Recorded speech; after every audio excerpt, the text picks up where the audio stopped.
What's left of this Newman Lake home tells the story of what fire can do. Pictures, records, possessions, all lost in minutes. But the most precious things in this home survived this fire because two heroes risked everything. My husband was gone that night. Angel Fiorini was just falling asleep inside the house with her 3 children when she woke up struggling to breathe. What is going on? And I opened the bedroom door and flames were just roaring. I mean, roaring flames.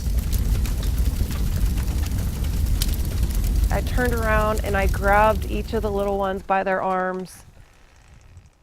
And the one biggest thing I regret, and I didn't think about it for a really long time, and I try not to regret it, but that I didn't just yell at Gianna, that I didn't just say, "Get up, Gianna, we gotta get out."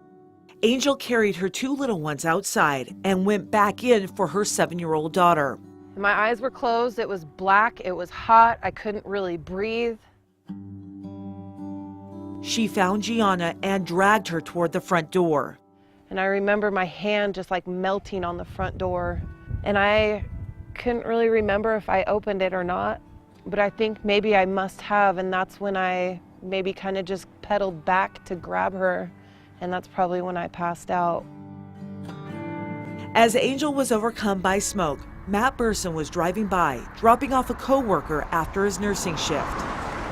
That's what stopped us, is the smoke. You could see and smell the smoke and this orange glow. He pulled over and ran along the fence to find a way in. Then I run down the driveway and I find the gate, and as I get to the gate I can see there's a little crack there, and I can see the 2 little ones, the babies. And I can see that their clothes are burnt and their hair's burnt, and they're sitting there just screaming. The babies wanted back inside the burning home. Matt knew someone must be in there.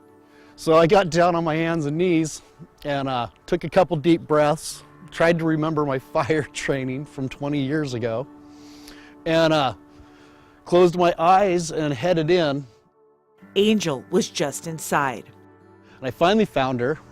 So then I just reached under her armpits and just kind of bear hugged her and scooted out on my butt. And as I brought her out, she was unconscious. I laid her on the ground and I thought, well, why was she in the house? Babies were out here, she's in the house, she was in there for a reason. Right then, Gianna let out a moan, a cry, and I knew it was a child. Into the fire he went a second time and got Gianna out. The 2 Matt saved were flown to Harborview Burn Unit in Seattle with major burns and smoke inhalation. I just look at the corner of her bed frame. Months later, as Angel and Matt look at the devastation, they see blessings. It isn't easy to look at, but the fact that I'm alive and I'm well and my family's alive and well changes everything, you know? So in this tragedy is great joy. Yeah, I met the strongest lady I've ever met in my life and the cutest little girl, and I'm very fortunate to have been able to do this, I guess. I was thinking this place would be gone by now. It was a frantic few minutes that forever bonded these 2 life-saving heroes. A friendship forged by fire. She is the toughest woman I've ever met in my life. Not every person would do what he did.